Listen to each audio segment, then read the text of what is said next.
Baik, Bismillahirrahmanirrahim. Assalamualaikum Assalamualaikum warahmatullahi warahmatullahi wabarakatuh. wabarakatuh. Insyaallah. Alhamdulillah, wassalatu wassalamu ala rasulillah wa ala alihi wasahbihi ajmain amma ba'd. Allahumma salli wa sallim wa barik ala Muhammadin wa ala alihi wasahbihi ajmain amma ba'd. Brothers and sisters, bagaimana kabarnya malam hari ini? Alhamdulillah. Alhamdulillah. Sila Mas, kita percobaan kedua. Bagaimana kabarnya malam hari ini? Alhamdulillah. Alhamdulillah, Masya Allah. Baik, Cak, senang sekali kita kembali bisa berjumpa di kajian rutin Rabu malam Drabanians. Alhamdulillah, Masya Allah. Alhamdulillah. Senang sekali Cak ya, anak-anak muda Jakarta bisa kumpul bareng di momen kebaikan. Masya Allah. Masya Allah. Baik. Alhamdulillah, smart people ya, bukan holy people. Masya Allah, Smart baik. people. Iya, iya, Dan iya, inilah iya. sahabat-sahabat kita yang Masya Allah berkumpul karena Allah di majlis-majlis ilmu di mana malaikat menaungi, kemudian Allah merahmati, kemudian juga yang didoakan oleh para makhluk-makhluk hingga ikan di lautan. Masya Allah, nikmat mana lagi yang bisa kita dustakan, dan kita mesti bersyukur pada Allah dengan harus semakin semangat ya. Iya, Masya Allah. insya Allah. Dan apapun ya kehadiran kita, niat Ya. awalnya apapun semua insya Allah akan mendapatkan faedahnya juga. Amin, insya Allah. Baik yang diajak janjian atau Betul sekali, dan apapun yang seperti itu mudah-mudahan kita kembali meluruskan niat kita ya. Buat yang telah hadir di majelis ini, kita kembali meriset meluruskan niat kita hanya karena Allah yang paling utama.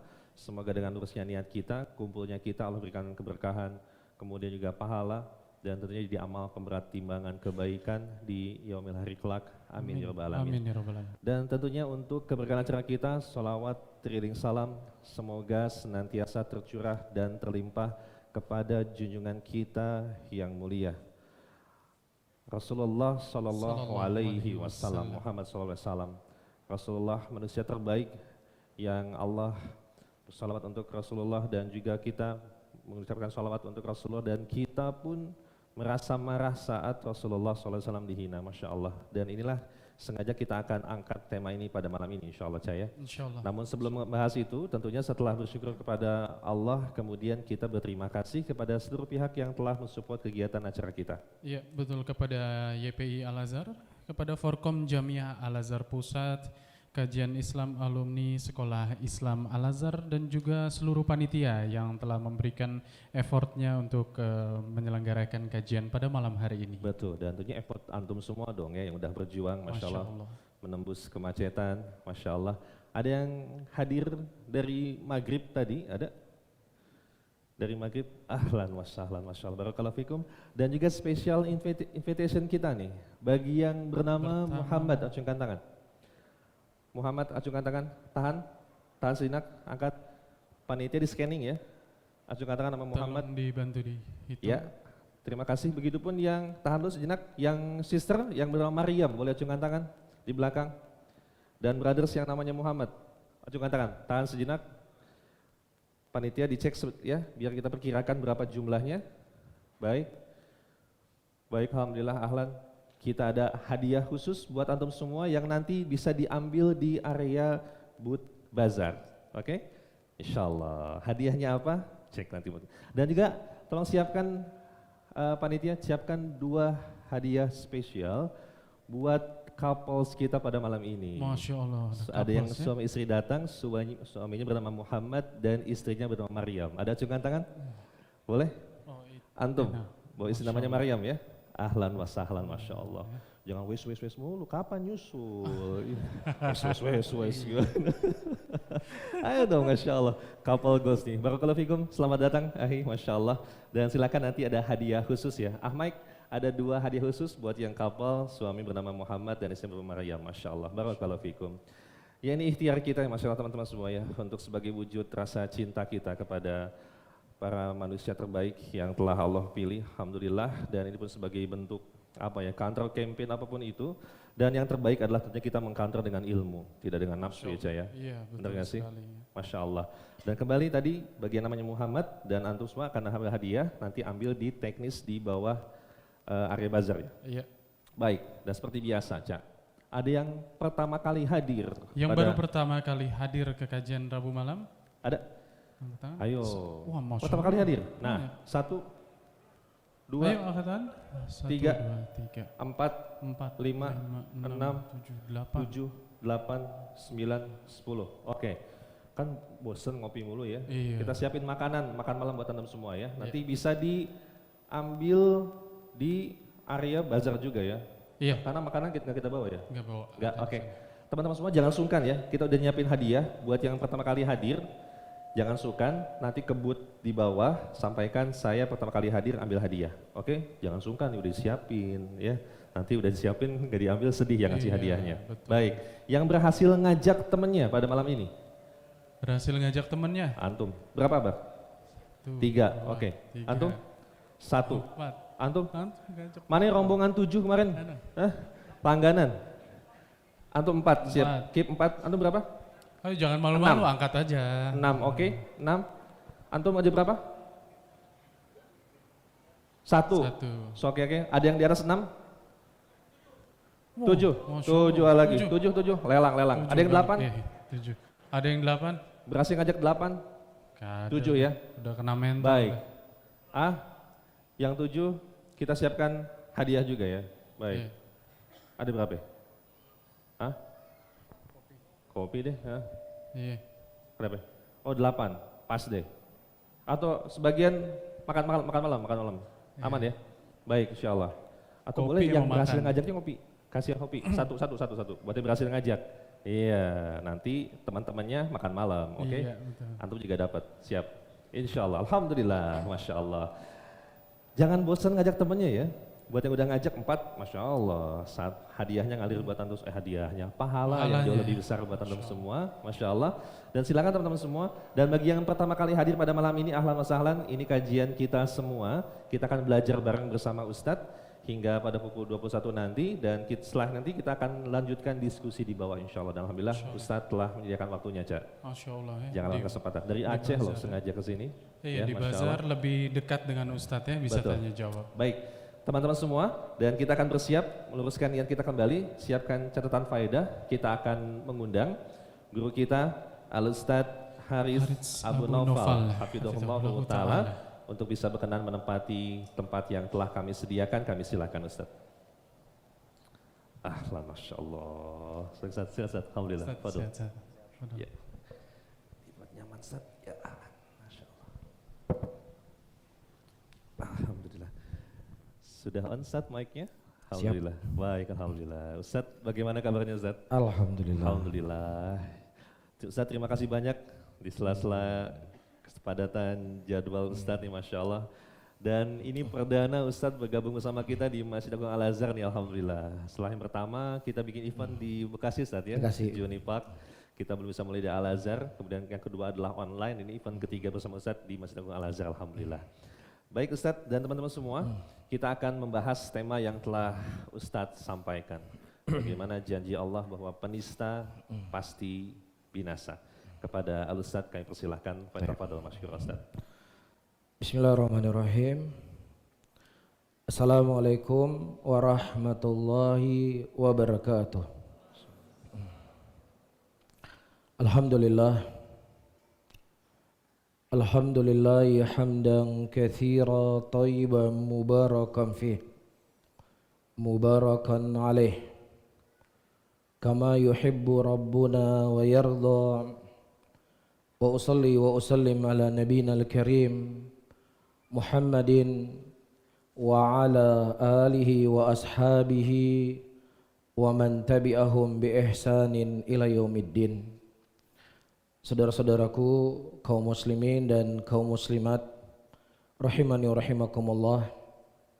Sebelum kita berbicara tentang hukum mencela Rasulullah sallallahu alaihi wasallam dan orang-orang yang tragis hidup mereka dunia dan akhirat ketika mereka mencela manusia yang paling terbaik di muka bumi ini, yaitu Nabi kita Muhammad sallallahu alaihi wasallam. Kita ingin mengenal dulu sedikit tentang agama kita.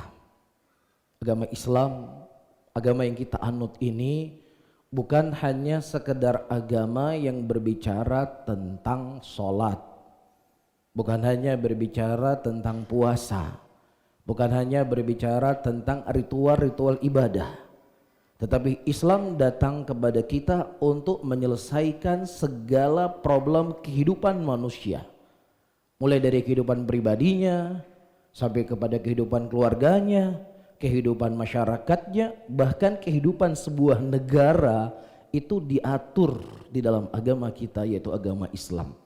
Sebelum datang Islam, kehidupan orang-orang jahiliyah jauh dari akhlak yang mulia dan jauh dari sifat-sifat kemanusiaan. Walaupun ada beberapa sifat-sifat positif yang ada dari kalangan orang-orang musyrikin, tetapi ada sudut-sudut kehidupan manusia yang itu jauh dari sifat kemanusiaan. Kemudian datang Islam, datang syariat Nabi SAW menghapus semua hukum-hukum jahiliyah tersebut. Saya sebutkan beberapa perkara yang terjadi di zaman jahiliyah, dan ini tentunya ada keterkaitan. Apa yang akan menjadi pembahasan kita hari ini untuk seseorang itu tidak bermudah-mudahan dengan agama yang dia anut, karena ini merupakan sesuatu perkara yang sangat agung, perkara yang sangat mulia. Di zaman jahiliyah, orang-orang yang mereka memiliki harta, ya, itu biasanya mereka menindas orang-orang yang lemah. Bagaimana bentuk penindasannya? Mereka memberikan pinjaman. Dari pinjaman itu mereka mengambil keuntungan. Lah biasanya kan orang yang membutuhkan mau tidak mau dia harus meminjamkan uang, dia harus mencari sesuatu yang bisa memenuhi kebutuhan hidupnya. Nah, si kaya tadi memberikan pinjaman, tetapi dengan syarat dari pinjaman tersebut saya harus mengambil denda atau mengambil keuntungan. Mereka tidak hanya mengambil keuntungan, ya. Misalnya dia berjanji akan membayar hutang tanggal 1, kemudian dia bayar ke tanggal 3, itu dari tanggal 1 ke tanggal 3 didenda. Itu adalah prakteknya Abu Lahab. Itu prakteknya Abu Jahal. Ada praktek seperti ini? Enggak ada ya? Enggak ada di zaman sekarang ya? Enggak ada kan? Ini praktek Abu Lahab masa ada di zaman sekarang? Ada? Oh ada. Nah, Allah Subhanahu wa taala menyebutkan prinsip ini dalam Al-Qur'anul Karim. Ya ayyuhalladzina amanu la ta'kulur riba adha'afan mudha'afah. Hai orang-orang beriman, jangan kalian makan riba yang berlipat-lipat. Apa itu riba yang berlipat-lipat? Para ulama menjelaskan adalah riba yang kita sebutkan tadi. Kenapa terlarang dalam agama? Karena agama Islam ini adalah agama yang melindungi orang lemah. Agama Islam ini adalah agama bukan hanya memberikan kebaikan kepada orang yang punya kedudukan, tetapi orang yang paling lemah itulah yang dijaga dalam Islam. Makanya ketika Abu Bakar As-Siddiq radhiyallahu taala anhu menjadi khalifah, di antara kalimat yang beliau sampaikan, ya, di hadapan manusia pada waktu itu, orang-orang yang lemah di antara kalian adalah orang yang paling kuat di sisi saya. Dan orang yang paling kuat di sisi kalian, orang paling kuat di antara kalian adalah orang yang paling lemah di mata saya. Jelas? Nah, kemudian orang-orang jahiliyah dengan praktek mereka tadi, mereka mencekek, mengikat ya orang-orang yang membutuhkan. Nah, hukum ini semua dihapus oleh Allah Subhanahu wa taala. Diperangi oleh Nabi sallallahu alaihi wasallam. Allah menurunkan ayat, wa man kana, Allah mengatakan dalam ayatnya, wa in kana dzu usratin fanadhiratun ila maisarah. Kalau seandainya ada orang yang berhutang, iya, dan kemudian dia tidak mampu membayar hutang, solusi di dalam Islam bukan didenda. Tapi solusi dalam Islam diberikan kepadanya kelapangan sampai mampu dia membayar hutang. Itu agama kita. Dan tidak hanya sampai di situ. Kata Allah selanjutnya, kalau seandainya engkau mau memaafkan, maka itu jauh lebih baik. Adik-adik semuanya, kita tidak akan tahu tentang keindahan agama Islam ini. Kita tidak akan tahu kehebatan agama kita. Kita tidak akan tahu bagaimana dalamnya agama ini. Kita tidak akan tahu bagaimana rahmat agama Allah kalau kita nggak belajar. Kalau kita nggak menggali apa itu Islam. Kalau kita nggak menggali apa itu warisan yang diwariskan oleh Nabi SAW kepada kita. Kasus yang kedua. Kenapa saya mengangkat kasus ini? Karena selalu stigma ketika kita berbicara masalah riba, ketika kita berbicara masalah jilbab, Islam itu akan selalu menjadi agama yang tertuduh. Ya. Dan itu semuanya para hadirin hadirat, insya Allah akan menjadi pembahasan kita hari ini. Kenapa sih sebenarnya mereka menuduh Islam? Ya, padahal Islam membawa ajaran yang itu jelas memberikan kebaikan kepada manusia. Di zaman jahiliyah, wanita-wanita di zaman jahiliyah itu mereka nggak pakai jilbab. Iya. Jadi salah besar ketika orang-orang hari ini menamakan jilbab itu budaya Arab. Budaya Arab itu justru nggak pakai jilbab. Allah sebutkan dalam Al-Quran, wala tabarrujna. Jangan kalian bertabarruj dengan tabarrutnya jahiliyah. Gimana sih tabarrutnya jahiliyah? Kata para ulama tafsir, orang-orang atau wanita-wanita di zaman itu mereka membuka rambut mereka, mereka membuka aurat mereka, bahkan mereka berjalan lenggak-lenggok di depan kaum laki-laki. Iya, ini loh budaya Arab ini. Ini budayanya Abu Lahab, budayanya Abu Jahal, kemudian diadopsi oleh sebagian orang hari ini, kemudian dianggap sebagai kemodernan. Dianggap sebagai kemajuan. Dianggap untuk memerangi kejumudan, dianggap untuk memerangi budaya Arab. Mereka nggak sadar kalau inilah budaya Arab. Ya, jadi sebenarnya ingin sok pinter, tapi pikniknya nggak jauh. Kan begitu? Iya. Dan Allah Subhanahu wa taala baru setelahnya menurunkan ayat. Ya ayuhan nabi, kulli azwajika wa banatika wa nisa'il mu'minin yudnina alaihinna min jalabibihinna. Hai Nabi, perintahkanlah istrimu, anak perempuanmu dan wanita-wanita mukminat untuk mereka menjulurkan tubuh mereka dengan jilbab. Sampai-sampai di Syuhabiyah pada waktu itu mereka mengambil tirai-tirai rumah mereka, mereka tutup diri mereka. Ini dalil yang menunjukkan bahwasanya jilbab itu bukan budaya Arab, tetapi jilbab itu adalah syariat Allah Subhanahu wa taala. Teman-teman semuanya, logikanya begini. Kadang-kadang kalau kita bawa dalil, dalil Al-Quran itu kan gak boleh dilihat dari sisi dohirnya, lihat ini, lihat itu. Ada saja alasan ketika kita bawa Al-Quran, kan begitu? Jadi logikanya begini, ya, kalau kita mau beli kue, ya, yang kuenya gak dibungkus sama plastik, mana yang lebih mahal dengan kue yang dibungkus dengan plastik, kemudian dikotakin, kemudian ditaruh di etalase, mana yang lebih mahal? Tentunya yang dibungkus ditaruh di etalase, dibungkus plastik, kemudian dipakein kotak. Kenapa lebih mahal? Karena lebih tertutup. Kan begitu? Padahal rasanya sama. Sama-sama bakwan yang harganya 1.000, cuman ketika dia jadi 5.000. Jadi sebenarnya sesuatu yang ditutup itu adalah sebagai bentuk memuliakan, bukan justru menindas atau membuat hidup mereka sempit atau yang semisalnya. Namun para hadirin dan hadirat, ini semuanya nggak bisa difahami, nggak akan bisa dimengerti kecuali orang-orang yang mereka memang memiliki hati yang suci, hati yang bersih. Makanya dalam sebuah ayat Allah mengatakan, walakum fil qisasi hayatun ya ulil albab. Pada kisos itu ada kehidupan, kata Allah. Ada kehidupan di situ. Orang yang membunuh, dibunuh lagi. Ya, ini kan hukum yang dalam tanda petik ini kan hukum yang sangat tegas. Ya, tetapi kata Allah Subhanahu wa taala di situ ada kehidupan. Bagi siapa? Bagi orang-orang yang punya hati.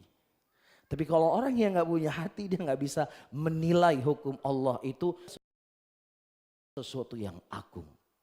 Teman-teman semuanya, apa sisi keterkaitan seperti saya singgung tadi antara muqaddimah saya dengan kajian yang kita sampaikan di malam hari ini, orang-orang yang mencela agama, ini loh agama, sekelumit dari hal yang indah dalam agama Islam, sesuatu yang begitu besar memberikan solusi kemanusiaan dalam kehidupan manusia, kemudian ada orang yang mengolok-olok agama. Maka Islam memberikan hukum yang sangat tegas. Taib. Nah, sebelum kita berbicara hukum tegas tersebut, teman-teman semuanya, para hadirin dan hadirat rahimani rahimakumullah, kita ketahui kita punya hati. Hati kita itu cepat berubah-ubah. Taib. Hati kita itu cepat berubah-ubah.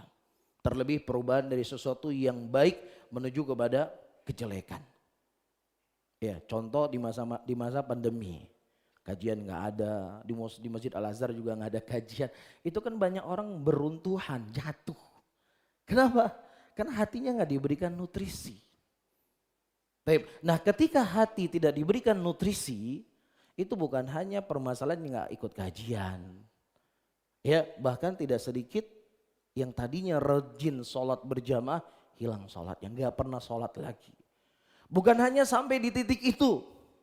Terkadang seseorang itu bisa keluar dari Islam, bahkan dia bersuudzon, berprasangka jelek kepada Allah Subhanahu wa taala. Itulah hati. Kita tidaklah lebih baik daripada orang-orang yang hidup di zaman Nabi SAW.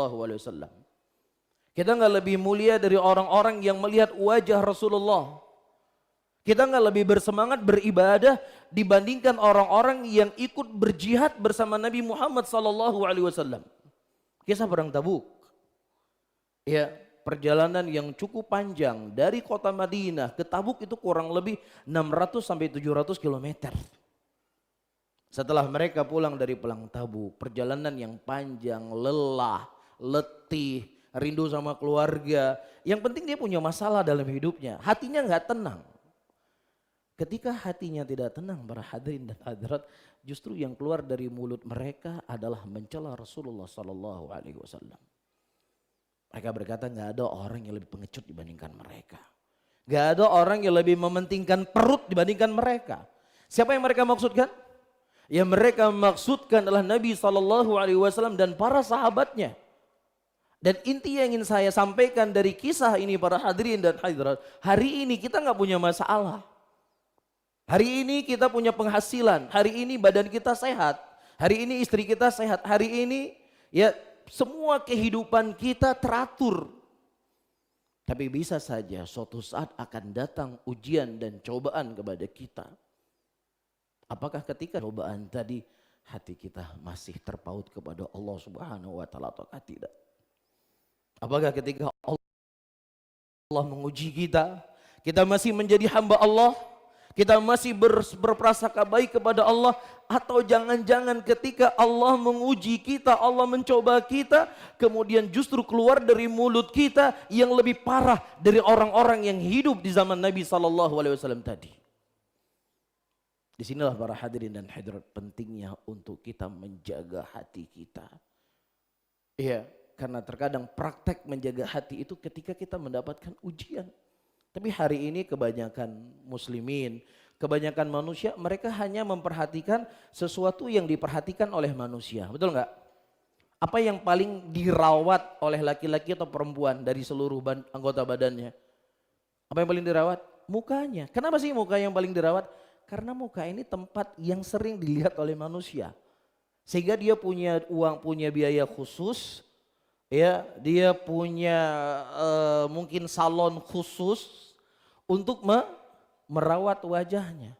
Kan nggak ada orang rawat jempol, ada. Kalaupun ada rawat jempol itu mungkin nggak seperti dia merawat wajah. Salah nggak? Nggak salah. Cuman yang jadi salah teman, sesuatu yang dilihat oleh Allah, sesuatu yang menjadi penilaian Allah, itu kita nggak pernah peduli. Itu masalah. Itu masalahnya. Oh, karena kamu tampan, karena kamu ganteng, karena penampilan kamu keren, karena kamu fashionable, karena pakaian kamu bermerek, udah kamu masuk surga Firdaus bersama Nabi SAW. Enggak. Allah enggak lihat rupa-rupanya kita. Innallaha la yanzuru ila ajsamikum wala suwarikum walakin yanzuru ila qulubikum wa a'malikum. Allah enggak lihat rupa-rupa kalian, Allah enggak lihat bentuk-bentuk kalian, tetapi yang Allah lihat adalah hati kalian.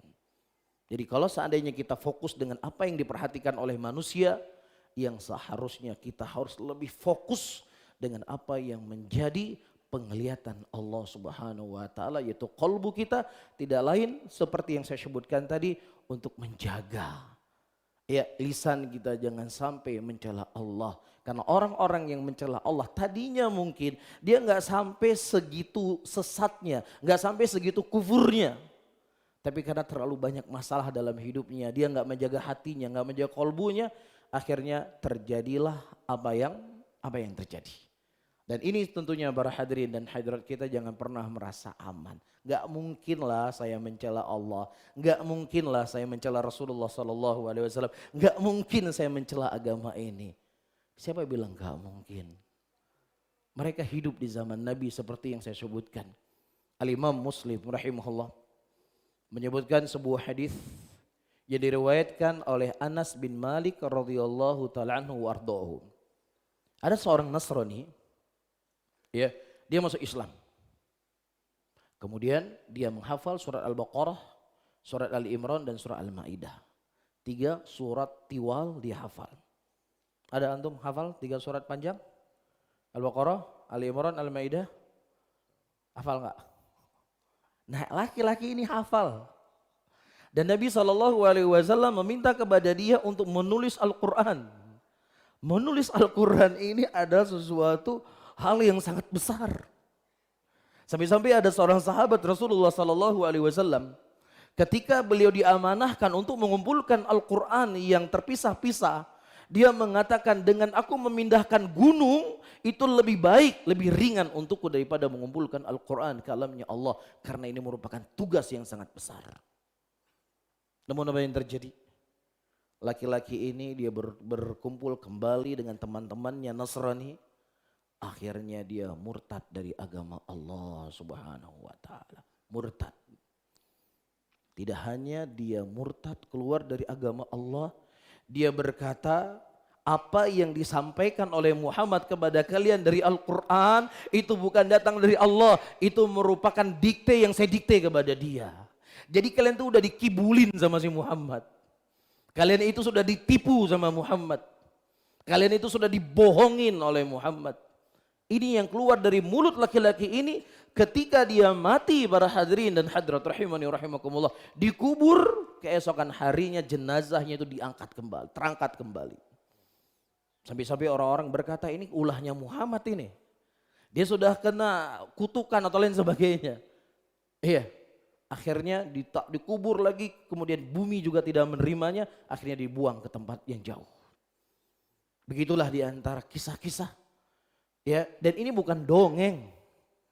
Ini kisah disebutkan oleh Al-Imam Muslim. Ya, dalam kaidah agama kita, agama Islam, riwayat yang datang dari Sahih Bukhari dan Sahih Muslim itu diakui akan kebenaran dan keabsahannya. Nah, dan inilah bentuk dari keumuman firman Allah Subhanahu wa taala dalam Al-Qur'an, "Inna syani'aka huwal abtar." Sesungguhnya wahai Muhammad, siapa yang mencelamu, siapa yang menjatuhkan dirimu, pasti dia akan celaka. Itu janji Allah. Itu janji Allah, dan janji Allah tidak akan pernah meleset. Dan kalau seandainya seluruh manusia di muka bumi ini mencela Nabi kita Muhammad sallallahu alaihi wasallam, tidak akan merangi kemuliaan Rasulullah sallallahu alaihi wasallam. Rasulullah sallallahu alaihi wasallam tetap mulia walaupun banyak orang-orang yang mencela beliau. Dan justru teman-teman semuanya, para hadirin dan hadirat, ketika orang-orang kafir mereka mencela Rasulullah sallallahu alaihi wasallam, disitulah awal kehancuran dan malapetaka untuk mereka. Disebut dalam Ibnu Taimiyah rahimahullah, dan beliau bercerita dari guru-guru beliau, ya, atau dari orang-orang soleh. Terkadang ketika terjadi peperangan antara muslimin dengan orang-orang kafir pada waktu itu, muslimin tidak mampu, terkadang berbulan-bulan mereka tidak mampu mengalahkan, menembus bentengnya orang-orang kafir pada waktu itu. Kapan mereka berhasil menembusnya? Ketika mereka mulai mencela Allah. Ketika orang kafir sudah mencela syariat Allah, mencela Rasulullah sallallahu alaihi wasallam, disitulah kemudian Allah Subhanahu wa taala mendatangkan kemenangan. Dan Syekhul Islam Ibnu Taimiyah rahimahullah taala menyebutkan, agar kita tidak salah paham ya, oh ya udah biarkan aja orang kafir mencela Rasulullah, biarkan, nanti kemenangan buat kita. Enggak demikian. Iya, kata Syekhul Islam Ibnu Taimiyah rahimahullah, dari satu sisi kita merasa benci, kita merasa marah ketika Nabi kita Muhammad sallallahu alaihi wasallam dihina, tapi dari sisi lain Allah Subhanahu wa taala justru akan mendatangkan kemenangan di balik pencelaan mereka kepada agama Allah. Dan sebagaimana disebutkan oleh sebagian para ulama salaf, terkadang Allah Subhanahu wa taala mengangkat kedudukan seseorang melalui lisan orang-orang yang hasad. Tapi saya tutup materi kita yang pertama ini. Ada satu kisah yang cukup menarik teman-teman semuanya. Ketika Rasulullah SAW memberikan izin kepada sebagian sahabatnya untuk hijrah ke Habasyah. Nah, Habasyah pada waktu itulah negara Nasrani dan pemimpinnya juga Nasrani. Dan Raja Najasyi ini dia memberikan kebebasan muslimin untuk tinggal di negerinya dan diberikan kebebasan mereka untuk beribadah dengan apa yang mereka yakini. Baik. Kemudian datang utusan dari Mekah. Ya, dari orang-orang musyrikin. Mulailah mereka berkata, wahai Najasyi, hati-hati kamu dengan pengikut Muhammad ini. Hati-hati kamu dengan agama Islam ini. Mereka telah membuat kekacauan di Mekah. Mereka telah memisahkan antara ibu dengan anak. Mereka telah menghina nenek moyang kami. Tuduhan, ya, kedustaan terus mereka lontarkan di hadapan Najasyi tadi. Nah, tadinya Najasyi ini nggak ada keinginan sama sekali untuk mengetahui apa itu Islam, siapa itu Muhammad, apa kitab sucinya, nggak ada keinginan sama sekali.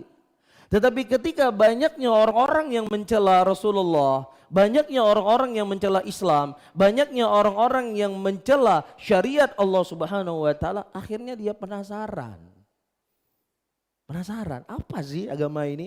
Kok terlalu sering dibicarakan, kok terlalu sering dibahas? Akhirnya dia memanggil salah seorang utusan dari sahabat Rasulullah sallallahu alaihi wasallam, datanglah pada waktu Ja'far bin Abi Thalib. Kemudian Najasyi berkata, wahai Ja'far, apa sebenarnya agama yang diajarkan oleh Nabi engkau kepada engkau? Saya mendengar sesuatu yang tidak mengenakan dan sesuatu yang jelek tentang agamamu. Apa sebenarnya agama yang kau ajarkan? Kemudian beliau membaca beberapa ayat Al-Quran. Berlinanglah air mata Najasyi. Dan dia berkata, sesungguhnya apa yang kau baca tadi sama persis apa yang diturunkan kepada Nabi Isa dalam kitab Injil.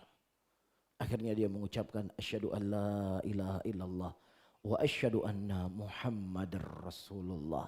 Itulah kehancuran yang Allah Subhanahu wa taala berikan kepada orang-orang yang mereka ingin menghina agama Allah Subhanahu wa taala. Ya, oleh karena itu kita sebenarnya nggak perlu khawatir kepada Islam, nggak perlu khawatir kepada Nabi. Aduh gimana ya Islam kok begini. Nggak perlu kita khawatir, yang perlu kita khawatirkanlah diri kita. Apakah kita bisa mati di atas Islam ataukah tidak? Apakah kita bisa mati di atas iman ataukah tidak? Apakah kita bisa mati di atas syariatnya Rasulullah ataukah tidak? Karena begitu banyak orang-orang yang hari ini ingin mengaburkan keindahan syariat Allah, mengaburkan keindahan sunnah Nabi SAW, dan tentunya kita banyak-banyak berdoa dan memohon kepada Allah Subhanahu wa taala agar Allah kokohkan kita di atas Islam, kokohkan di atas sunnah Rasulullah, dan menanamkan kecintaan ke dalam hati kita kepada agama yang mulia ini, dan tidaklah Allah mencabut nyawa kita kecuali kita dalam keadaan beriman kepadanya. Amin ya rabbal alamin. Wallahu taala alam bisawab.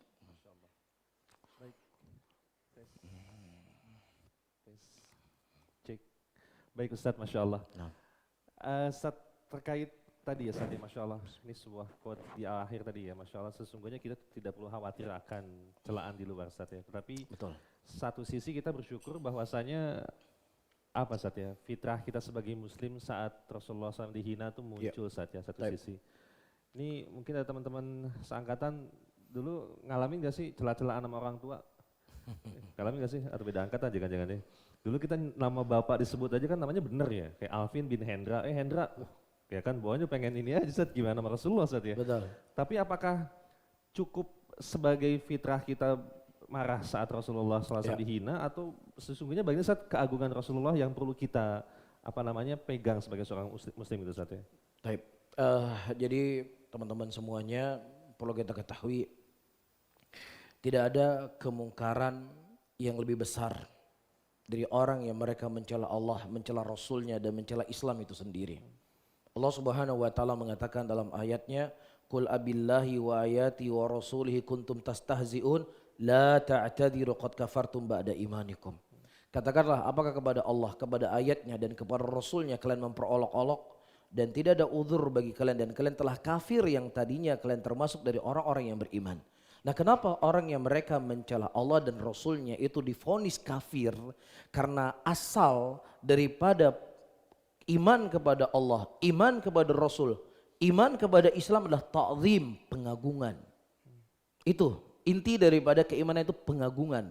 Nah, ketika seseorang mengolok-olok, mempermainkan, menjadikan bahan candaan, maka itu ya sudah hilang pengagungan dalam hatinya. Hilangnya pengagungan berarti hilang daripada keimanannya. Teman-teman semuanya, ya, kita tidak mengingkari dalam hukum negara kita ada orang yang menghina presiden, ada orang yang menghina lambang negara. Ya, kita tidak mengingkari.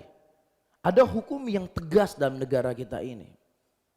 Ya, ada hukum yang seseorang itu harus dihukum. Supaya apa? Supaya orang tidak mempermain dan memperolok-olok lambang negara. Karena itu sebagai bentuk kewibawaan sebuah negara. Dan kewibawaan Rasulullah SAW. Keagungan Allah, kemuliaan Islam harus lebih lagi dijaga daripada kehormatan siapapun manusia di muka bumi ini. Allah yang punya dunia ini, Allah yang punya langit dan bumi, Allah yang punya tanah ini semuanya, Allah yang memiliki seluruh apa yang ada di langit dan apa yang ada di bumi. Sehingga Allah dan syariatnya lah yang harus lebih dimuliakan dan diagungkan. Ini yang pertama. Yang kedua, para hadirin, buktikan kalau kita cinta kepada Rasulullah SAW. Buktikan kalau kita cinta kepada Islam. Minimal ada kebencian yang tertanam pada diri kita ketika Allah dan Rasulnya dan Islam itu diinjak-injak. Jangan sampai ketika nama perusahaan Anda diinjak-injak, Anda lebih benci dibandingkan orang yang mencela Rasulullah SAW. Jangan sampai alma mater Anda diinjak-injak, dihina, itu lebih Anda benci dibandingkan orang yang mencela Allah.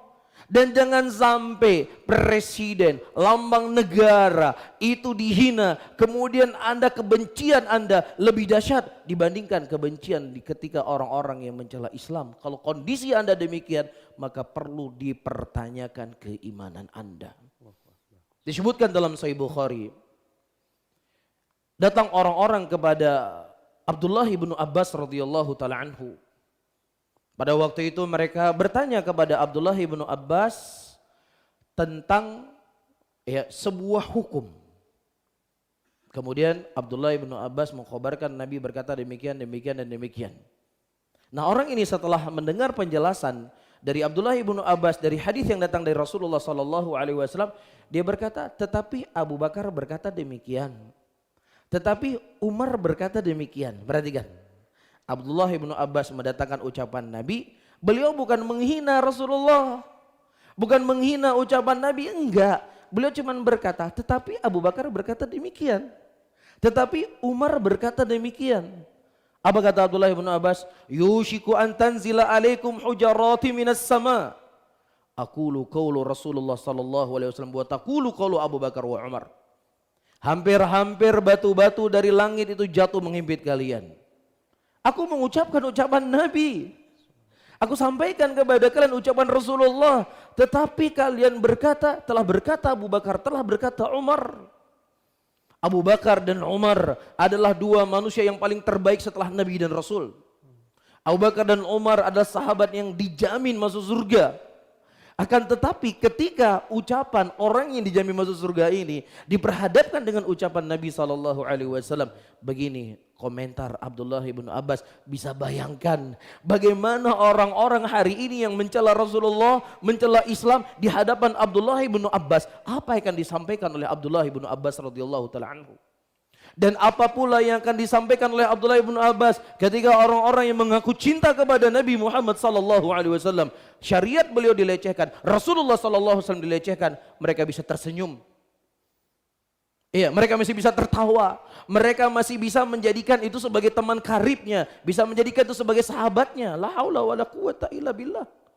Ada orang yang mencela ibu kita, mencela brand, barang yang kita jual, mungkin kita akan bermusuhan dengan dia. Di mana akal kita ketika ada orang mencela Rasulullah, kita masih menjadikan dia sebagai teman kita. Bahkan dinukilkan dari Ibnu Sirin rahimahullahu taala. Ada orang yang waktu itu dia menolak hadis Nabi SAW. Ibnu Sirin langsung mengumumkan, saya tidak akan pernah lagi berbicara kepada Anda. Anda nggak punya akhlak kepada Nabi. Anda nggak punya adab kepada orang yang paling kucintai. Demikian orang-orang soleh zaman dahulu. Demikian bentuk wujud cinta mereka kepada Rasulullah SAW. Bahkan Abdullah ibn Umar radhiyallahu taala anhuma, sebagaimana disebutkan dalam Sahih Bukhari dan Sahih Muslim, pada waktu itu beliau membawa sebuah hadis dari Nabi SAW. Jangan kalian melarang wanita-wanita untuk pergi sholat ke masjid. Itu hadis Nabi. Kemudian datang anaknya Ibnu Umar radhiyallahu taala, putranya beliau, wallahi demi Allah saya akan melarang wanita-wanita pergi ke masjid. Kemudian Abdullah ibnu Umar radhiyallahu taala anhu menghadap kepada anaknya dan kemudian beliau marah. Kata rawi yang meriwayatkan hadis tersebut, aku belum pernah melihat dahsyatnya marah Abdullah ibnu Umar seperti marahnya beliau hari ini. Iya, sampai-sampai beliau berkata, aku berkata ucapan Nabi SAW demikian dan demikian, sementara engkau berkata demikian dan demikian. Tidak ada maksud dia untuk mencela Rasulullah. Gak ada bagi dia untuk melecehkan Nabi Muhammad SAW. Tetapi dia berbicara dengan argumentasinya beliau. Dan lagi-lagi saya katakan para hadirin dan hadirat, bagaimana kalau sahabat-sahabat Rasulullah SAW hidup hari ini. Mereka melihat, mendengar orang-orang mencela Nabi Muhammad SAW, kemudian tidak ada penindakan hukum yang tegas di situ. Allah tidak akan berikan keberkahan sebuah negeri. Allah tidak akan beri kemakmuran sebuah masyarakat. Ya, sampai mereka memuliakan agama Allah. Sampai mereka menggagungkan syariat Allah. Sampai mereka menggagungkan Rasulullah SAW. Dalam sebuah hadis Rasulullah SAW menyebutkan, "Idza tabayatum bil 'inah wa akhatum adnabal baqar wa raditum biz-zara' wa taraktumul jihada sallallahu alaihim dhullan la yanzi'anha hatta turaju ila dinikum." Kalau kalian sudah mulai bertransaksi dengan cara riba, kalian sibuk dengan perkebunan kalian sibuk dengan ekor-ekor sapi, Allah akan berikan kehinaan kepada kalian. Dan kehinaan itu tidak akan diangkat oleh Allah sampai kalian semua kembali kepada agama Allah. Inti yang ingin saya sampaikan dari hadis ini para hadirin, kemuliaan suatu kaum, ya, kejayaan suatu kaum, kesuksesan suatu kaum ketika mereka memuliakan syariat Allah, ketika mereka mengagungkan Allah, ketika mereka mengagungkan Nabi Muhammad SAW. Sejarah telah membuktikan, pejuang-pejuang Islam di bawah kaki mereka sepertiga dunia mampu mereka kuasai, yaitu di zamannya Khalifah Amirul Mukminin Umar bin Khattab radhiyallahu taala anhu, ketika beliau berhasil merebut Quds dari penjajah pada waktu itu. Ya, dan Umar bin Khattab meminta kepada masyarakat untuk mendatangkan siapa orang yang paling tinggi di tempat ini. Datangkanlah pemimpinnya. Kemudian Umar bin Khattab membuka bajunya dan kemudian beliau memberikan baju kotornya. Kemudian dia berkata, tolong kau jahit dan cuci baju saya. Ini ucapan Umar kepada tokoh pemimpin tertinggi Yahudi yang menguasai Palestina pada waktu itu. Ya, kita hari ini digertak sedikit sama Yahudi udah takut. Padahal Yahudi jumlahnya sedikit sekali. Ini Umar berhasil menguasai mereka. Inti yang ingin saya sampaikan teman-teman semuanya. Umar berkata, nahnu qaumun a'azzanallahu bil Islam. Kami adalah suatu kaum yang Allah muliakan kami dikarenakan Islam. Kami kuat, kami bisa menguasai kalian, kami bisa merebut kembali Quds ini bukan dikarenakan hebatnya Umar, bukan hebatnya tentara yang dimiliki oleh Umar, tetapi kuatnya Umar dan muslimin berpegang teguh di atas agama Allah Subhanahu wa taala. Dan bentuk, saya tegaskan kembali, memuliakan agama Allah adalah memuliakan Allah, memuliakan Rasulnya, dan memuliakan syariat Islam itu sendiri. Maka disitulah Allah akan berikan kemenangan untuk kita semuanya. Allah Ta'ala alam. Allahu Akbar, Masya Allah. Barakallahu Ya fikum. Allah Akbar. Betapa banyak sekali kekurangan kita Ustaz ya dalam hal pembelaan ini. Tapi Ustaz, sesungguhnya ya kita bersyukur Ustaz ya bahwa syariat Islam syiar Islam tampak di negara kita saat ini. Nah, alhamdulillah. Mayoritas kita adalah umat Islam. Mungkin sedang dalam proses menuju kesempurnaan, semoga Allah mudahkan Ustaz. Tetapi sesungguhnya saat ini mungkin semua ini terjadi berulang lagi karena mungkin tidak ada efek jerah saat ya. Ya. Tidak seperti yang saya sampaikan tadi, kalau mencela lambang-lambang negara kan langsung dihukum dan sebagainya. Ustaz, sesungguhnya kalau dalam syariat Islam itu seperti apa Ustaz hukum terhadap mereka yang mencela agama? Taib, para hadirin dan hadirat rahimani rahimakumullah. Pertama, dari sisi perbuatannya, orang tersebut jelas dihukumi kafir. Orang yang mencela Allah, mencela Rasulnya, mencela Islam. Karena ini merupakan sesuatu perkara yang darurat. Ini sesuatu perkara yang orang itu nggak jahil. Seperti tahu tentang kewajiban puasa, orang yang paling minim ilmu agamanya dan tinggal di negeri yang mayoritas muslimin tahu kalau dia tuh puasa itu tahu wajib. Bahkan orang-orang non-Islam yang dia mempekerjakan orang Islam di rumahnya, dia sering berkata, kamu kan Islam kenapa nggak puasa? Kamu Islam kenapa kamu nggak sholat? Ini istilah dalam agama kita perkara yang daruroh dalam agama. Ya, perkara yang orang ngerti, yang paling jahil pun faham kalau itulah perkara yang wajib atau perkara yang terlarang dalam agama. Kemudian dia datang mencela Rasulullah SAW, dia mencela Allah, dia mencela ayat-ayat Allah, maka jelas ini adalah sesuatu kekufuran. Ini hukum yang pertama. Hukum yang kedua, bagaimana nasib orang ini, apa yang harus dilakukan. Ya, hukuman yang ditegakkan kepadanya. Dan sebelum saya menjawab, ini hukumannya kembali kepada pemerintah. Pemerintah ia akan menegakkan hukum bagi orang-orang yang mereka mencela Islam, mencela Rasulullah SAW ataukah mencela Al-Quran. Di sini terjadi persilangan pendapat di kalangan para ulama. Ada sebagian para ulama mengatakan dia itu bertobat ataukah tidak bertobat, dia tetap dibunuh. Ya, adapun dia bertobat itu urusan dia dengan Allah Subhanahu wa taala. Ya, hukum di dunia saya ulangi kembali, siapa saja yang mencela Allah, siapa saja yang mencela Rasul, siapa saja yang mencela Islam, hukum dalam Islam itu dibunuh. Adapun dia bertobat kepada Allah, menyesal, itu antara dia dengan Allah Subhanahu wa taala kelak nanti di yaumul qiyamah. Sebagian para ulama yang lain mereka dimintai untuk taubat. Kalau seandainya dia bertobat, ya sudah selesai masalah. Ya, tetapi tetap diberikan ta'zir, tetap diberikan hukuman yang tegas kepadanya. Tapi kalau dia tidak bertobat dengan apa yang dia ucapkan, para hadirin dan hadirat, maka dia itu dibunuh. Demikian hukum dalam Islam. Namun kadang-kadang para hadirin dan hadirat, ketika kita berbicara tentang masalah yang seperti ini, selalu kita akan dituduh radikal. Ya, tetapi ketika ada orang yang membuat pelanggaran, yang pelanggaran itu jauh lebih ringan dibandingkan mencela Allah Subhanahu wa taala, dihukum dengan hukum yang berat, nggak pernah ada orang mengomentari. Ini kembali kepada kaidah yang saya sebutkan tadi, hukum Allah itu akan diterima oleh orang-orang yang punya hati yang bersih saja. Tapi kalau orang yang nggak punya hati yang bersih, akan sulit untuk kita masukkan kepada mereka tentang keagungan Islam itu sendiri. Oleh karena itu teman-teman semuanya, kita harus banyak bersyukur kepada Allah. Tidak ada nikmat yang lebih besar yang Allah berikan kepada seorang hamba lebih daripada nikmatul Islam, nikmatnya sunnah Rasulullah SAW. Jadi hati-hati, jangan sampai bermain-main dalam bab ini. Dan para ulama ketika mereka bab menyebutkan masalah-masalah tentang mencela itu bukan hanya sekedar dengan lisan, Abu Anas. Ya, bukan hanya sekedar dengan omongan, bukan. Hanya sekedar isyarat. Ya, misalnya ini ada Quran, ada mushaf. Kemudian dikatakan begini nih, mushaf. Ya, dia mengisyaratkan. Itu bisa keluar seseorang dari Islam. Ya, loh masa ngomong begini saja bisa mengeluarkan dari Islam? Kenapa? Kembali kepada kaidah yang saya sebutkan tadi. Pengiman seseorang kepada Allah adalah ta'zim, pengagungan. Ketika dia sudah mengolok-olok, maka hilang pengagungan dia kepada Allah dan Rasulnya dan juga kepada Islam itu sendiri. Nah, Allah Insyaallah. Apalagi nama Rasulullah tercinta kita disandingkan dengan barang najis khamr, Ustaz.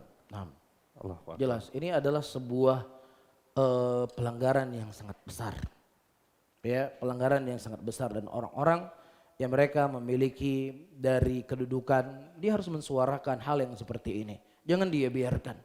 Karena ketika kita membiarkan syariat Allah dan terlebih nama Nabi kita Muhammad sallallahu alaihi wasallam ini dihina, didiamkan, dibiarkan, bahkan justru dilegalkan, kita khawatir kalau Allah mendatangkan bala kepada kita, ya, maka bala itu tidak melihat orang-orang yang berbuat zalim saja, tapi orang yang tidak berbuat zalim juga ikut terlibat atau akan ikut mendapatkan azab tersebut. Allah mengatakan dalam ayatnya, wattaqu fitnatan la tusibannalladzina zalamu minkum khassah. Takutlah kamu dengan sebuah fitnah, yang fitnah itu tidak hanya menimpa orang-orang zalim saja di antara kalian, dan tidak ada kezaliman yang lebih besar daripada mencela Nabi Muhammad sallallahu alaihi wasallam. Nah, Masya Allah. Berarti ini juga hakikatnya ujian buat kita, Ustaz, ya. nah, Bagaimana ujian kita bersikap. bagaimana sikap iman kita. Nah, Masya Allah. Sesungguhnya sikap terbaik, Ustaz, saat terjadi seperti ini dan berulang lagi, ya, Insya Allah. Mungkin kemudian belum lama viral lagi, Ustaz, ya. Ya. Ketika orang yang mabuk-mabukan mencela Rasulullah SAW. Berulang lagi. Sikap kita seperti apa, Ustaz, terhadap para pencela ini? Baik, para hadirin dan hadirat rahimani wa rahimakumullah, apa saja yang namanya kemungkaran, ya, apa saja yang namanya kemungkaran itu kembali kepada kaidah, ya, seseorang mencegah kemungkaran itu tidak boleh kemudian memunculkan kemungkaran yang lebih besar. Itu kaidah secara umum. Taib. Dan datang dalil-dalil dari Al-Quran dan hadis-hadis Nabi SAW yang menyebutkan tentang kaidah ini. Di antaranya Allah mengatakan dalam Al-Quran, la tasubbul ladzina yad'una min dunillah fayasubbullah. Jangan engkau mencela Tuhan yang disembah selain Allah. Padahal mencela musyrikin, mencela sesembahan yang disembah selain Allah dengan cara yang batil, ya, kita harus mencelanya. Mencela dalam arti kata kita tidak setuju dengan perbuatan tersebut. Tetapi ketika kita mencela Tuhan yang disembah selain Allah akan menjadi sebab mereka mencela Allah, maka dilarang oleh Allah Subhanahu wa taala. Hadis dan juga datang sebuah hadis dari Nabi kita sallallahu alaihi wasallam. Pada waktu itu ada seorang badui, dia masuk ke masjid. Ya, masjidnya Rasulullah sallallahu alaihi wasallam. Di situ ada Nabi. Ya, apa yang dilakukan oleh si badui tadi? Dia kencing di pojok masjid. Kencing di pojok masjid haram atau enggak haram? Dosa atau enggak dosa? Dosa. Di depan Nabi lagi coba. Ini kan kurang ajar ini.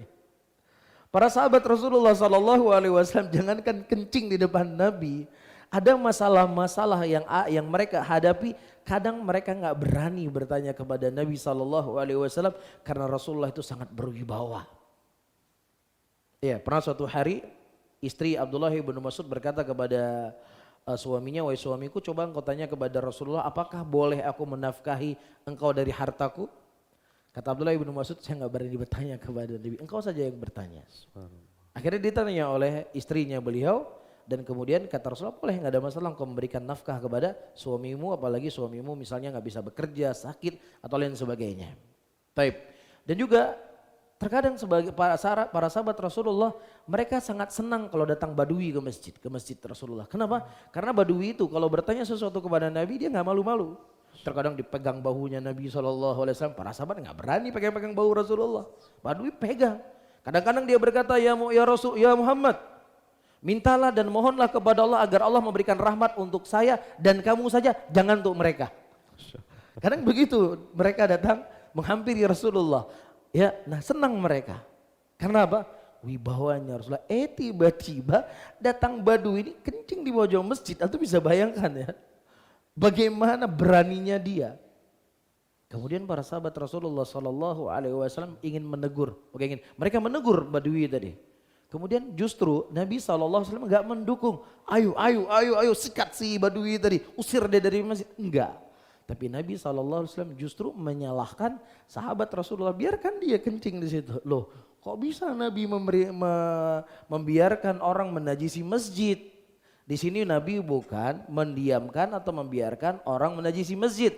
Tetapi di sini kaidah yang kita sebutkan tadi, jangan kita mencegah sebuah kemungkaran memunculkan kemungkaran yang lebih besar. Apa kemungkaran yang lebih besar? Nah, si badui tadi, dia kan kencingnya di pojok masjid. Kalau seandainya dia dikagetkan, yang tadinya najisnya itu areanya sempit, ya karena dikagetkan kencingnya semakin semakin luas, mudaratnya jauh lebih besar. Yang kedua, si Badui tadi kan auratnya nggak kelihatan kan? Tapi kalau seandainya tiba-tiba dikagetkan, dia akan menghadap kepada semua jamaah. Nah, udah nggak enak, dosa lagi. Ya, jadi mudaratnya jauh lebih besar. Tapi makanya Nabi SAW melarang. Jadi apa saja di dalam kita mencegah sebuah kemungkaran, maka kita tidak boleh dan tidak bisa dijauhi hal-hal yang bisa memunculkan kemudaratan yang lebih besar. Tapi makanya di sini kita butuh bertanya kepada guru-guru kita, bertanya kepada ustadz-ustadz kita, apa yang harus kita lakukan. Tetapi hal yang paling minim, apa yang paling minim? Benci dalam hati. Benci dalam hati. Ya, dan kita bentuk yang lain yang bisa kita lakukan, ya kita semakin menyebarkan kemuliaan Nabi kita SAW. Yang biasanya mungkin kita punya status A, B, C, D, kita tulis status kita kemuliaan Nabi kita Muhammad SAW. Semakin mereka menghina Rasulullah, kita semakin rajin menggali warisan Nabi kita Muhammad SAW. Karena kalau kita bunuh mereka langsung, ini nggak dibenarkan dalam agama kita. Karena menegakkan hukum orang yang mencela Rasulullah SAW itu kembali kepada pemerintah. Jadi jangan sampai para hadirin dan hadirat yang dimuliakan oleh Allah, ketika ada hal-hal yang seperti ini justru orang akan memandang Islam itu lebih semakin jelek. Jadi maksud saya, ini ada orang yang mencela Rasulullah, kan begitu? Ini ada orang yang mencela Rasulullah, ada orang di tengah-tengah nih. Dia ingin melihat kemana saya berjalan, saya ikut orang yang mencela Rasulullah atau saya ikut dengan orang yang membela Rasulullah. Disitulah kita harus menampakkan akhlak kita dengan akhlak yang mulia. Ya, disitulah kita ya menyebarkan kebaikan Rasulullah SAW. Ya, dan mudah-mudahan orang-orang tengah ini menjadi sebab mereka mendapatkan hidayah, melihat tenangnya dan bagusnya muslimin dalam menyikapi sebuah permasalahan. Masya Allah. Dan insya Allah semoga memudahkan kita bisa bersikap. Amin. Dan Amin. sejarah telah membuktikan saat ya. Nah. Mereka menghina agama, menghina Rasulullah, pasti binasa saat. Pasti binasa. Masya Allah. Masya Allah. Pasti binasa. Itu janji Allah. Dan mungkin di zaman sekarang yang kita menyaksikan langsung, orang-orang yang membuat karikatur Nabi SAW, di mana mereka? Walaupun mereka nggak mati ya, misalnya nggak mati, tapi hidup mereka nggak tenang. Saya baca satu artikel, dia tinggalnya di Swiss, bukan tinggal di Arab Saudi, bukan tinggal di Indonesia, tinggal di negeri dia sendiri. Yang mayoritasnya adalah seagama dengan dia. Muslimin minoritas, tapi dia punya pengawal 2 polisi yang selalu menyertai dia, nggak pernah, kan takut dia nih. Tersiksa nggak dia? Tersiksa. Ketakutan dia nggak hidup tenang, itulah bentuk pembelaan Allah dan itulah celaka yang dia dapatkan. Dan apa yang terjadi? Akhir hayatnya teman-teman semuanya, dia sama 2 pengawalnya mati. Betul nggak? Dia sama pengawalnya sekaligus mati. Siapa yang melakukannya? Dia sendiri dengan takdir Allah Subhanahu wa Ta'ala. Tapi kalau seandainya namanya orang liberal ya, dia datang, ini kamu bilang mencela Rasulullah, ini buktinya dia hidup tenang. Ya, kita katakan bisa saja hukuman itu diberikan di dunia atau hukuman itu diberikan di akhirat. Walaupun dia nggak kena fisiknya, orang ini nggak pernah tenang hidupnya. Dia akan selalu dikelilingi dengan ketakutan dan was-was, dan itulah sebagai bentuk penyiksaan yang Allah berikan kepadanya. Nah, hasbunallah wa ni'mal wakil. Masya Allah. Teman-teman semua, semoga Allah mudahkan kita untuk bisa mengambil sikap ya. Dan tadi Ustaz sampaikan tadi, sebaik-baik sikap buat kita adalah kembali menimba warisan Nabi SAW dengan kembali ke majlis Ustaz ya. Masya Allah. Baik teman-teman semua, kita masih memiliki waktu dan kesempatan untuk bersoal jawab. Silakan bagi akan bertanya langsung kepada Ustadz, mungkin 2 dari brothers dan 2 dari sisters. Silakan. Bagi yang bertanya, oke, antum terlebih dulu di tengah, Afwan. Di tengah dan setelah ini di sister. Silakan siapkan langsung ke inti pertanyaan dan ada hadiah menarik buat yang bertanya, Masya Allah. Dan juga nanti Ustadz ada izin ada kuis Ustadz ya terkait yang tadi Ustadz sampaikan. Baik, dan bagi akan meninggalkan tempat mohon izin yang khusus di depan kamera untuk bisa sedikit mengkondisikan agar bisa tetap memudahkan jalannya live streaming. Silakan. Bismillah. Assalamualaikum ya Ustazi. Waalaikumsalam. Semoga Allah menjaga Ustadz dan seluruh umat muslim. Amin. Amin ya rabbal alamin. Ustadz, apakah meninggalkan sholat dan meremehkan perintah sholat merupakan sebuah penistaan terhadap perintah yang Allah sampaikan? Jazakallah khairan. Masya Allah. Taib, para hadirin dan hadirat rahimani wa rahimakumullah. Orang yang meninggalkan sholat itu terjadi perselisihan di kalangan para ulama Islam. Sebagian para ulama Islam mereka menghukumi kafirnya orang-orang yang mereka meninggalkan sholat. Sebagaimana nas ternukilkan dari Nabi SAW dan juga ternukilkan dari sebagian sahabat Rasulullah, farqun bainana wa bainahum as-shalah faman taraka faqad kafar. Perbedaan di antara kita dengan mereka orang kafir adalah meninggalkan sholat. Dan siapa yang meninggalkan sholat dia itu kafir. Dalam hadis yang lain Rasulullah SAW mengatakan, siapa yang seseorang meninggalkan sholat asar maka hilang seluruh amalannya.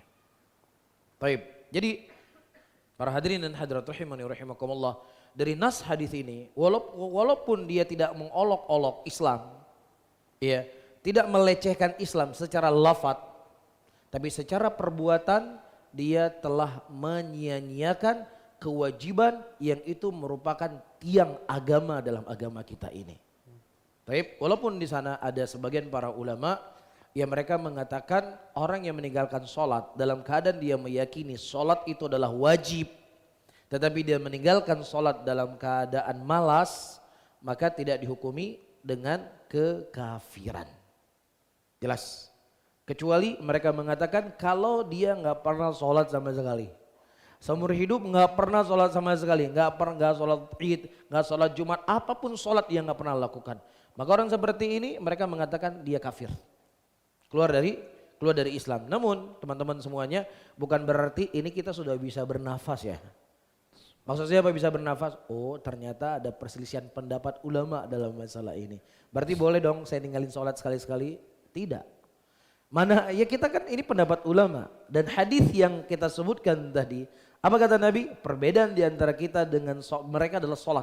Siapa yang meninggalkan sholat dia telah kafir. Ngeri nggak? Ngeri. Dan kalau kita berpikir secara akal sehat, teman-teman semuanya, apa sih yang membuat sholat itu repot buat kita?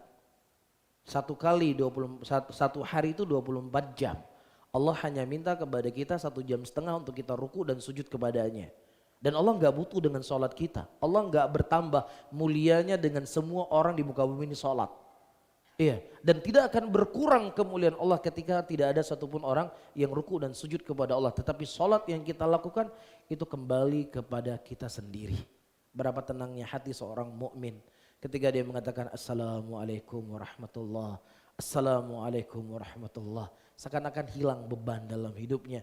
Ada sesuatu yang berharga dalam kesehariannya ketika dia menunaikan sholat. Bisa difahami ya?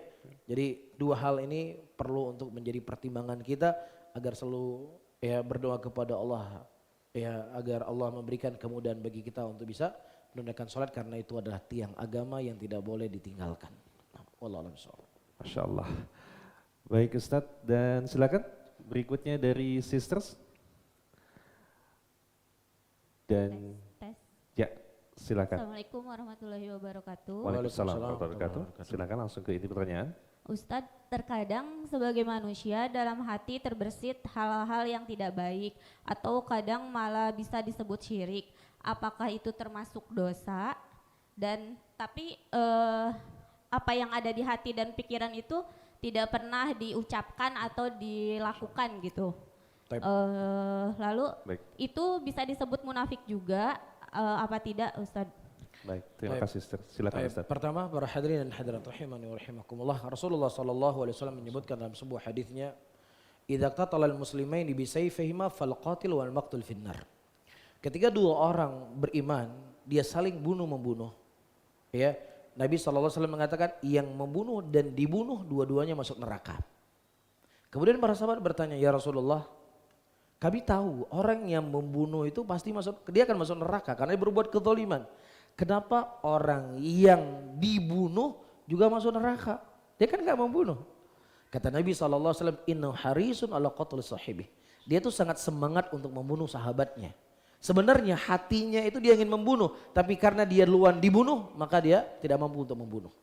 Ini menunjukkan kepada kita bahwasannya amalan hati yang itu tertancap dalam kolbu seseorang, itu bisa menjadi sebuah dosa walaupun dia tidak melakukannya. Dalam hadis yang lain, dalam hadis qudsi, Allah mengatakan idza tahaddatsa 'abdi, ketika seorang hamba dia berniat kuat dalam hatinya untuk melakukan sebuah ibadah, kemudian dia tidak jadi melakukan ibadah, maka Allah akan mencatat itu sebagai ibadah yang sempurna.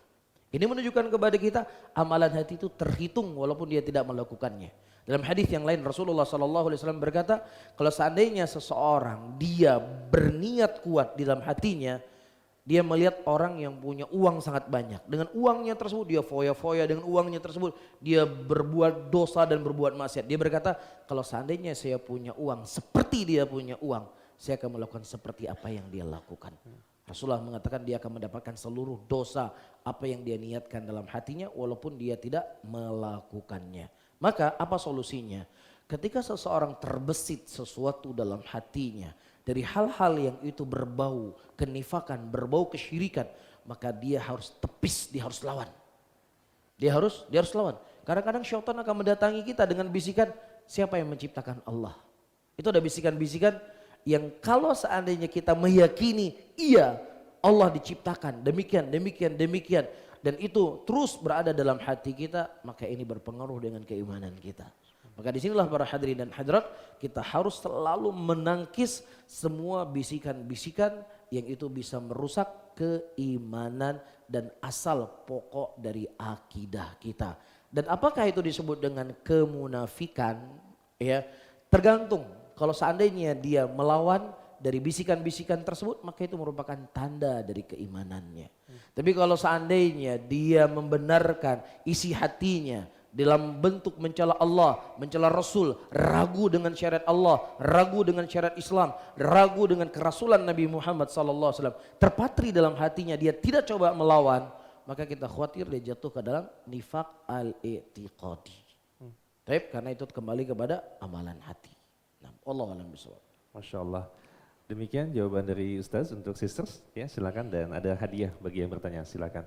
Berikutnya brothers, oke, tengah lagi, ya. Masya Allah, baju hitam. Baik, Masya Allah.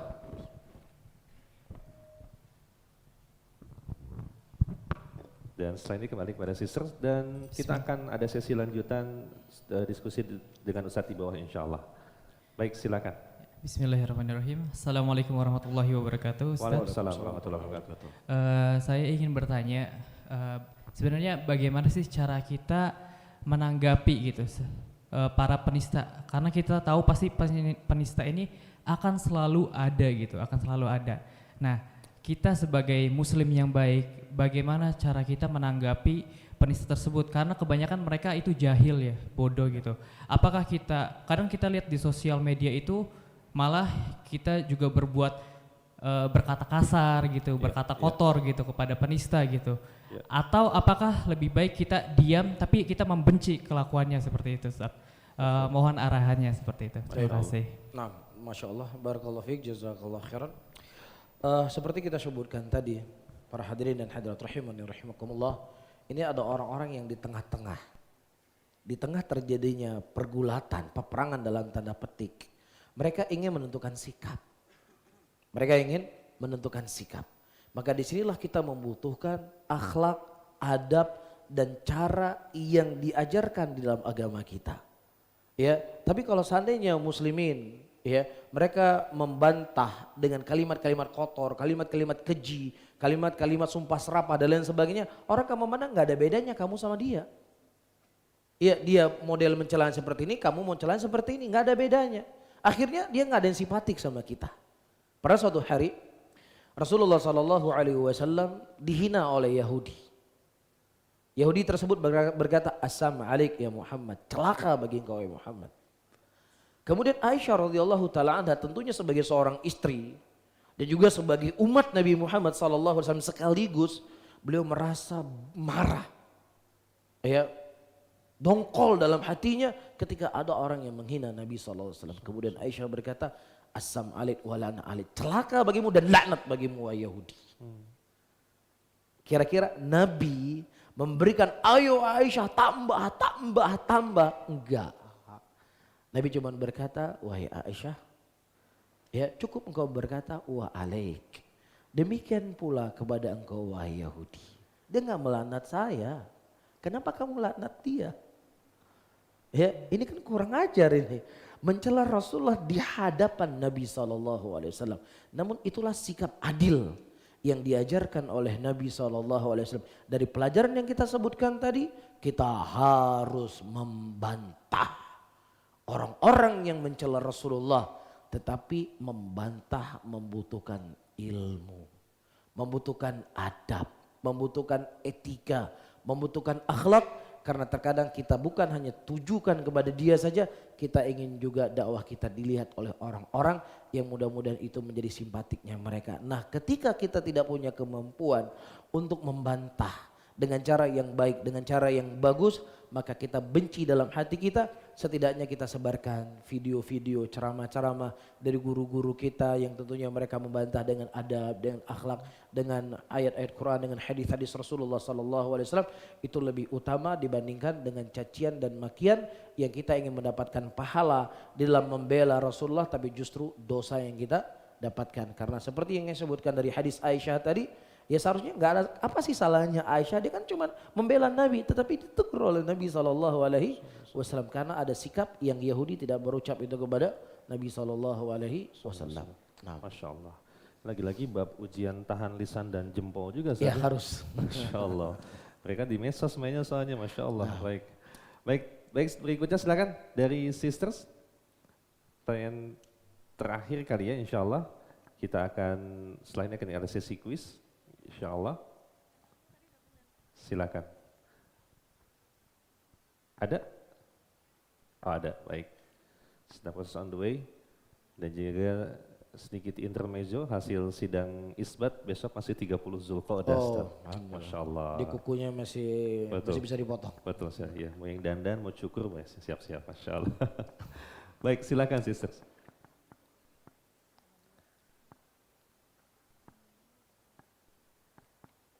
Ya, sudah adakah? Baik, silakan bagi yang bertanya dan jangan lupa yang bernama Muhammad dan Maryam ambil hadiah di bawah. Buat yang berhasil membawa 7 temannya juga ya, silakan ambil hadiah. Baik, silakan. Bismillah, Assalamualaikum warahmatullahi wabarakatuh. Waalaikumsalam warahmatullahi wabarakatuh. Boleh mic-nya didekatkan ke mulutnya lagi, sisters? Silakan. Assalamualaikum Ustaz. Semoga Ustaz dan seluruh kaum muslimin selalu dalam lindungan Allah. Amin. Ya, mic-nya didekatkan, boleh? Jika kita dihadapkan dengan rekan kerja yang seringkali bercandanya berkaitan dengan agama Ustaz. Oke. Dan kita sehari-hari berinteraksi dengan mereka. Jadi selain kita mengingkari dalam hati dan menegurnya langsung, langkah yang baik yang harus kita lakukan agar tidak menimbulkan mudarat yang lebih besar harus bagaimana ya Ustaz? Jazakallahu khairan Ustaz. Ya. Taib, para hadirin hadirat rahimani rahimakumullah, sebenarnya jawabannya sudah ada solusi yang ditanyakan oleh saudari tadi. Ya, cuman kalau itu terus menerus menjadi kebiasaannya dia dan dia tidak bisa kita nasihati, dan yang semisalnya kita sudah punya sikap bagaimana Al-Imam Ibnu Sirin rahimahullah meninggalkan dan tidak mengajak bicara dengan orang-orang yang mereka menolak hadis Nabi SAW. Dan juga Allah Subhanahu wa taala telah mengingatkan kita dalam banyak ayat dalam Al-Qur'an. Di antaranya kata Allah, "Idza ra'aital ladzina yakhuduna fi ayatina fa'arid anhum." Apabila engkau mendengar orang-orang mengolok-olok ayat-ayat Allah, hendaknya engkau berpaling dari mereka. Dalam ayat yang lain Allah mengatakan, jangan kamu duduk-duduk dengan mereka sampai mereka meninggalkan pembahasan tersebut. Ya, dan itu dibuktikan oleh para sahabat Rasulullah SAW, teman-teman semuanya. Kisah perang Tabuk yang kita sebutkan tadi, ketika mereka mengatakan gak ada orang yang lebih mementingkan perut mereka dibandingkan Nabi SAW, kemudian hadir seorang sahabat Rasulullah SAW di situ dan dia berkata, sesungguhnya kalian orang-orang munafik dan saya akan melaporkan apa yang kalian ucapkan kepada Nabi SAW. Ini sikap yang harus kita punya. Bukan justru kita makan bareng sama dia. Iya, bahkan hal yang lebih kecil kita sanggup meninggalkan teman kita. Teman kita suka hutang sama kita nggak bayar hutang. Kita mungkin sudah berbulan-bulan nggak bicara sama dia. Ada orang yang berbisnis sama kita kemudian dia menipu kita. Padahal bukan menipu, mungkin salah paham. Ya kita blokir dia. Blokir coba. Kalau ada grup, ada dia kita keluar dari grup. Pokoknya nggak mau segrup sama dia. Tapi kok bisa ketika ada orang mencela Allah, mencela Rasul dan lain sebagainya dalam bentuk candaan kita masih betah. Jelas? Jadi bentuk baro'ah sikap kita kepada orang-orang yang mencela Allah dan Rasulnya kita harus berlepas diri dari mereka. Kita khawatir, kita duduk dengan mereka, Allah akan satukan hati. Tambah sengaja dia ngolok-olok, kita ikut tertawa. Ketika kita tertawa di situ malaikat maut mencabut nyawa kita. Iya dan billah. Ya, ikut mendukung. Ya, bahkan ikut berbahagia dengan orang-orang yang mencela Allah dan Rasulnya. Ini hal yang sangat berbahaya, ini ibaratnya orang-orang main di jurang, di pinggir jurang. Jatuh, habis. Ya, amalan yang kita kumpulkan yang begitu banyak, dari kecil kita berjaga untuk istiqomah, di akhir hayat justru kita mentertawakan orang yang mentertawakan ya Rasulullah SAW dengan olok-olok tadi. Hati-hati, kita nggak tahu malaikatul maut kapan mencabut nyawa kita. Nah, wallahu a'lam bishawab. Masya Allah. Lagi musim nih ya, ngerasa keren bercandain agama Ustaz. Masya Allah. Baik, dan sisters bisa, teman-teman semua bisa menyimak Drabanian Stocks ya di episode bercandain agama juga ada insya Allah, semoga memudahkan. Baik Ustadz, kita telah memasuki waktu sesi kuis Ustadz, Masya Allah. Ustadz akan menyiapkan pertanyaan, baik, dan ada hadiah menarik bagi sister dan brother Ustadz, silakan. Baik, berapa pertanyaan? Dua-dua boleh Ustadz? Cukup? Baik. Siap. Nah, pertanyaannya, Ya, siapa nama nama Nasrani yang dia masuk Islam kemudian dia murtad kembali? Siapa namanya? ya, dibuka catatannya.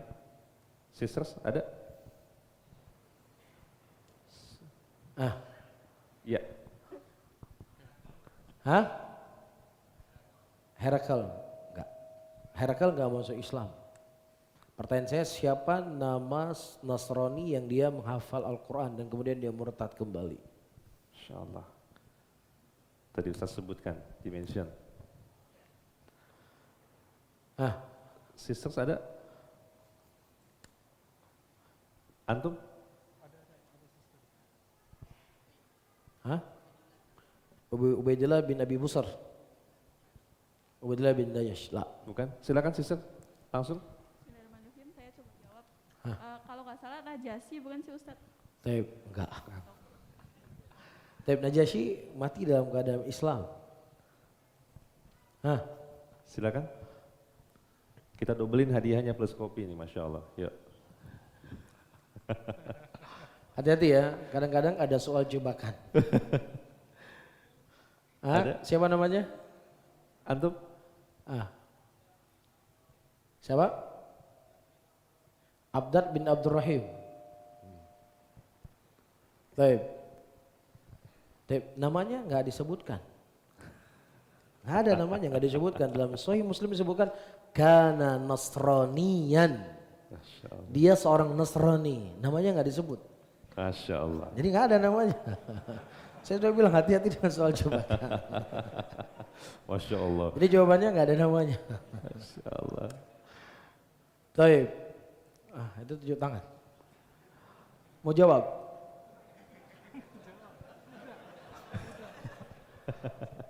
Baik Ustaz, pertanyaan Taib. berikutnya. Saya tanya sama antum ya. Ya, Nah, siapa namanya? Nama antum siapa? Siapa namanya? Adit. Adit ya, pertanyaan Adit. Ustaz. Taib. Apa hukuman di dalam Islam orang yang mencela Allah dan Rasulnya? Hukumnya apa? Hukumnya dulu. Hukumnya kafir. Nah, Masya ahsan. Allah. Ahsan, Masya Allah. Taib. Masya Allah. Soal Hadiah, yang Cak. kedua. Ya, kedua. Taib. Sepakat para ulama orang yang mencela Allah dan Rasulnya kafir. Sister dulu ya. Apa hukuman yang diberikan kepadanya? Sister dulu. Sister, silakan. Ya. Sesi sister, sekarang tadi brother, luar biasa, tenang. Yang ini hadiahnya satu, nggak double kopi, enggak? Ya, oke. Silakan sisters. Hukumannya kalau di dalam Islam dibunuh. Taib. Hukum dalam Islam dibunuh. Dimintai tobat atau tidak? Oh, iya terjadi perselisihan, ada yang dimintai taubat tapi tetap dibunuh, ada juga yang diminta taubatnya lalu tidak dibunuh. Taib, Masya Allah. Jazakillah khairan. Masya Allah. Selamat, silakan diterima hadiahnya. Pertanyaan kedua untuk Taib. brothers. Oke. Soal yang kedua, apa yang diucapkan oleh orang-orang yang mereka lelah pada waktu itu karena panjangnya perjalanan dari Tabuk ke Madinah atau Madinah ke Tabuk? Ya, boleh.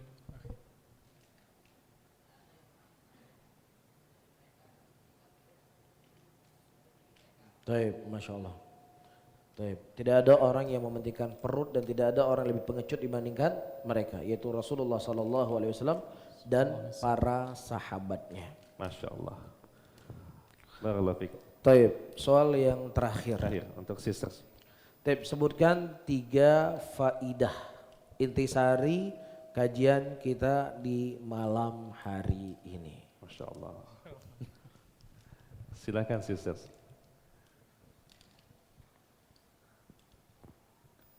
Baik, Masya Allah. Ada hadiah menarik nih insya Allah. Bismillah. Ya. Yang pertama, Islam itu Allah datangkan untuk menghapus hukum jahiliyah. Nah, Jadi harusnya emang yang paling adil dan nggak boleh diolok-olok. taib, satu. Terus yang kedua, inti dari keimanan adalah pengagungan atau takzim. Maka ketika seseorang bercanda atau mengolok-olok, maka hilanglah pengagungan yang akan menghilangkan imannya. Taib, Masya Allah. Yang ketiga. Yang ketiga, yang hukum tadi itu Ustadz, yang kalau mengolok-olok itu hukumnya itu kafir. Tapi kalau hukum di dunia itu terjadi khilaf antara ulama, bisa ada yang mengatakan dibunuh dan ada yang mengatakan hanya diminta untuk bertaubat. Taib, Masya Allah. Jazakillah khairan. Barakallahu fiki. Masya Allah. Baik, Alhamdulillah. Demikian Ustadz, teman-teman semua, kajian kita pada malam ini. Ustadz, mungkin ada sedikit simpulan Ustadz atau cukup? Taib, kesimpulan dari Abu Anas. Masya Allah. Masya Allah, semua kajian Ustadz adalah sebuah kesimpulan bagaimana kita bersikap, Masya Allah, dan ini sebuah pelajaran lagi. Dari yang jadi highlight adalah ini sebuah ujian buat kita Ustadz ya. Nah, Bagaimana bukti cinta kita dan pembelaan kita terhadap Rasulullah SAW.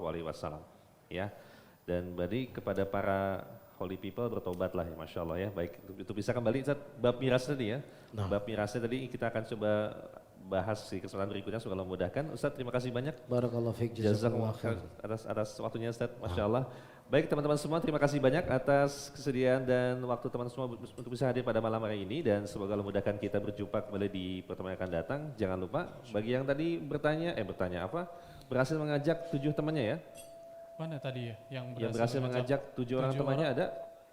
Baik, silakan ambil hadiah ke panitia ya, khusus yang 7. Bagi yang lainnya yang bernama Muhammad, bernama Maryam, dan bagi teman-teman yang pertama kali hadir, mohon ya diambil hadiahnya di area bazar insyaallah. Jazakumullah khair, dan kita akan akhiri majlis kita dengan membaca doa penutup majlis. Subhanakallahumma bihamdika asyhadu an la ilaha illa anta astaghfiruka wa atubu ilaik. Wassallallahu ala nabiyyina Muhammadin wa ala alihi washabihi wasallam.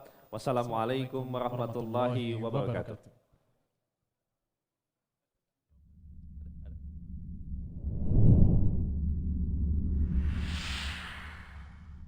Ya, untuk bazar di tangga utara ada di sebelah kanannya.